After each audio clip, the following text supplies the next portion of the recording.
high achievers often feel less motivated with more success.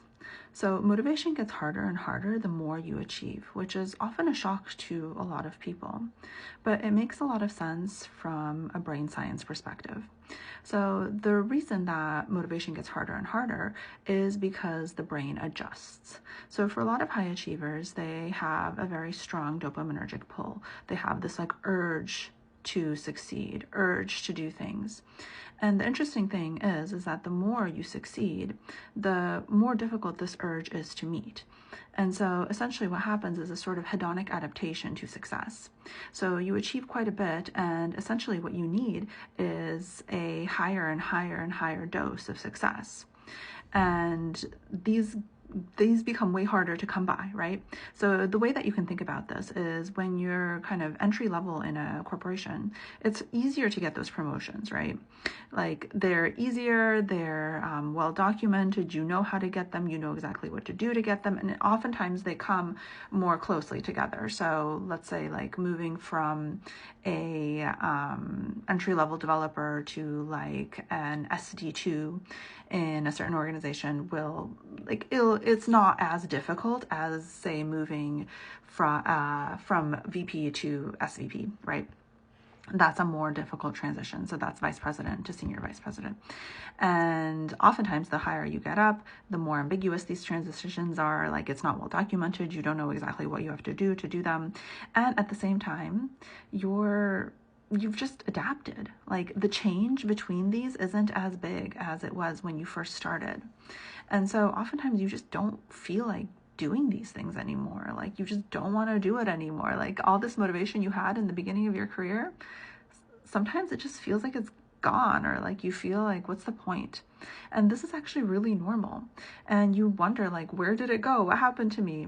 But this is a normal process in the brain. It's a hedonic adaptation. It's a reward prediction error.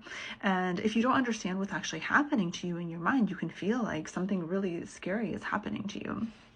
But this is something that we can work with, and this is something I work a lot with my clients with. So if this is you right now, I encourage you to schedule an intro session. Link is in the bio, because this is not something you have to live with. So if you continue the way that you're going, oftentimes you have like a sense of dopamine depletion, you have an increased cognitive load, and you have an emotional burnout, because you feel like you're just striving towards something that doesn't actually ever exist, because you're going to raise the bar, you're going to always adapt, and you're going to have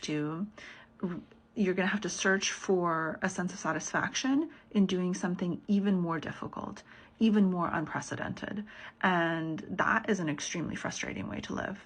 So the solution here is not to change the way you approach your life and not to change your goals, but it's to change the way your mind works.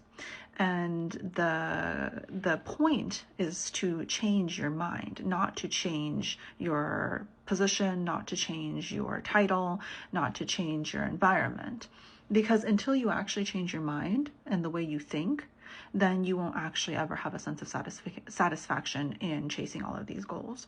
So if you're someone that identifies as like a high achiever, you've always had a strong sense of motivation, you've been striving, and if you find yourself like in this position where you're like, I don't understand why I'm procrastinating, why I don't feel motivated, then it's because you've reached this like hedonic adaptation that's very normal for individuals like yourself.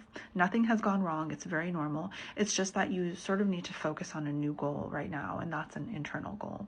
That's the goal of actually changing the way you think and the way you perceive reward, and that's what's actually going to get you to feel better. So you've essentially reached kind of a new mountain to climb, and until you choose to climb that new mountain, you won't feel better.